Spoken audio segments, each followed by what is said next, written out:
Acabou a festa. Se você está acostumado a pensar na Argentina como um destino econômico para viajar e um país barato para se viver, eu preciso te dizer que essa história acabou. Ao menos por enquanto. Nesse ano de 2024, houveram mudanças radicais na política econômica da Argentina. Então, tudo que você sabia até agora sobre preço e custo de vida mudou radicalmente, tanto em Buenos Aires quanto no restante do país.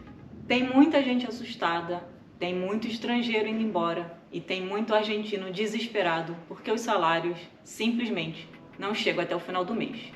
Onde é que tudo isso vai parar? E o que você precisa saber para não se deixar ser apertado por isso? Olá, meus amigos. Eu estou agora em Buenos Aires e preciso lhes dizer que estou ficando cada vez mais pobre. Eu passei um ano viajando como nômade pela Argentina de norte a sul e um dos principais motivos para eu ter escolhido o país foi o custo de vida, que era muito barato. Alimentação, gasolina, restaurante, mercado, transporte, tudo era muito barato, quase metade do preço do Brasil. Mas eu sinto lhe informar que a festa acabou, ao menos por enquanto. Nós vamos discutir os principais motivos dessa mudança e até onde os preços podem ir. E para você que está preocupado com a cotação do câmbio, está querendo saber se é o momento de trocar dólar, eu vou tocar nesse assunto já já. Fica no vídeo até o final e não esquece do like. Você que segue o canal sabe que eu venho falando sobre essas mudanças há quase um ano. E inclusive eu avisei que 2023 era o melhor momento de viajar pela Argentina antes das eleições presidenciais. Vocês estão sabendo que esse cara aqui, Javier Milei, ganhou as prévias das eleições presidenciais e uma das propostas dele é dolarizar a Argentina? Tá pensando em viajar para a Argentina? Eu tenho só uma coisa para te dizer. Vem agora e aprenda comigo, tem um monte de vídeo no canal te ensinando. E não, eu não tenho bola de cristal.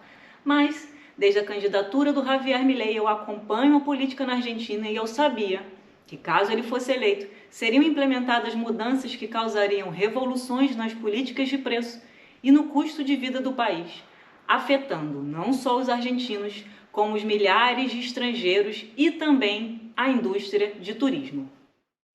O papo é complexo e eu sei que não vou conseguir abordar tudo, mas vamos por partes. E eu quero começar explicando qual era o motivo da Argentina ser tão barata. E se você entender isso direitinho, eu sei que você também entenderá por que as coisas mudaram por aqui. Vamos olhar para a inflação e subsídios, que de certa forma são coisas que andam juntas. Os preços na Argentina eram mantidos bem baixos através do governo. Transporte público, luz, gás, todos eram subsidiados. Olha o caso da gasolina. Desde dezembro de 2023, a gasolina aumentou mais de 100%. Olha só esse gráfico. Olha como o preço era mantido lá embaixo e olha a subida exponencial dos últimos meses. Hoje, a gasolina na Argentina está por volta de $1 e o objetivo é subir ainda mais para se igualar aos preços praticados no restante do mundo. Normalmente, para pagar essa dívida causada pelo subsídio, o governo imprime dinheiro. Essa impressão causa uma desvalorização do peso argentino, criando um efeito bola de neve. Preços baixos são mantidos artificialmente e aí temos a impressão de dinheiro desesperada para custear todos esses gastos. Basicamente, o governo vivia passando cheque sem fundo. Isso causava também que os títulos públicos e o risco país fosse bastante alto, afastando investidores e fechando muitas empresas argentinas. Bem, o papo agora acaba ficando muito complexo e esse não é o objetivo do vídeo. Eu vou parar por aqui. Mas se você for um economista porreta e quiser contribuir aqui nos comentários, contribua, meu amigo.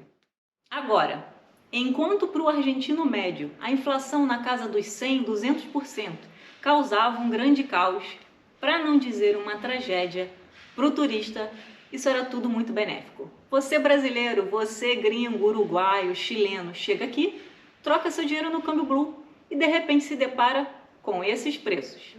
4.200 pesos, 3.600 pesos, bora pagar. 16.432 pesos. Mas, desde que Javier Milei foi eleito presidente da República, tudo isso mudou. Ele falou que ia fazer e fez, ou ao menos está tentando. O Javier é um economista liberal que tem como propósito o livre mercado, um Estado enxuto com mínima intervenção da economia.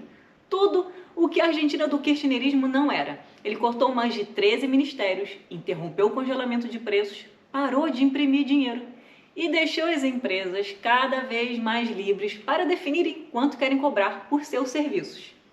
Todas essas políticas tiveram um impacto profundo no câmbio blue, que é o que nós, estrangeiros, usávamos para trocar o nosso dinheiro pelo peso argentino. E funcionava assim. Embora os preços estivessem sempre aumentando, a cotação do peso também aumentava junto. Então ficava no 0 a 0. Era por isso que a inflação de preços não afetava o turista que tinha o seu dinheiro em outra moeda, porque conforme havia aumento dos preços das gôndolas, também havia aumento no câmbio. Mas, como vocês já sabem, tudo mudou. Nos últimos meses, o peso deixou de se desvalorizar frente ao dólar. Ele atingiu uma máxima e depois caiu. E foi essa queda que assustou muita gente que dependia dessa troca de moeda. Socorro! A galera me perguntava nos comentários: o peso vai continuar caindo, Flávia? É melhor fazer uma transferência para a Western Union agora e garantir essa cotação? Você que está com essa dúvida, aguenta mais um pouco, que eu já vou responder essa pergunta. E não se esqueça do like. Se não der like, quem sabe eu nem vou contar. Então, de repente, de um dia para o outro, a Argentina se tornou cara. Os preços aumentando e a cotação caindo. Acabou o paraíso. Acabou a festa. Acabou o turismo que vinha, basicamente, para aproveitar dos preços ridiculamente baixos do país. Eu já vivi em algumas cidades de fronteiras, como Mendoza e Bariloche, e era impressionante a quantidade de chilenos que cruzavam a Cordilheira dos Andes simplesmente para fazerem compras aqui. Eles enchiam os carrinhos e esvaziavam os supermercados. E o que eu posso dizer para vocês, com toda certeza, é que enquanto Javier Milei estiver governando, esse é um cenário que vai acontecer cada vez menos. E a gente espera que seja para o melhor de todo o povo argentino. Eu sei que isso afeta os planos de muita gente, inclusive afeta a mim mesma, que estou morando por aqui. Mas nós sabemos que as coisas do jeito que estavam não dava para continuar. Algumas propostas do Javier são bastante interessantes do ponto de vista econômico, mas elas causam um prejuízo social que deve ser levado em conta e que pode causar bastante caos. Agora vamos à questão do câmbio blue. Olha esse gráfico. O peso subiu, atingiu um topo e voltou. E ele teve uma queda muito grande em fevereiro de 2024, que foi causada, entre outras coisas, por uma enorme entrada de dólares na economia. Porém, como vocês podem ver agora, nos últimos dias o câmbio se estabilizou e pode ser um momento bom para investir. Entretanto, como as coisas andam muito rápido por aqui, recentemente houveram mudanças na taxa de juros do Banco Central e que mais uma vez pode agitar o cenário. Então, se você não é inscrito no canal, se inscreva para acompanhar de perto essas transformações. Agora eu gostaria de dizer uma última coisa para você. Eu gostaria de dizer que nós precisamos nos manter calmos. Eu sei que é difícil, é preocupante, talvez seja até angustiante. Mas diante do caos social, das incertezas, das mudanças climáticas, de guerra explodindo para todo lado e de rachaduras políticas, nós precisamos nos manter com a cabeça fria. Porque sem isso, sem um pouco de paz aqui dentro, o mundo lá fora vai parecer cada vez mais assustador.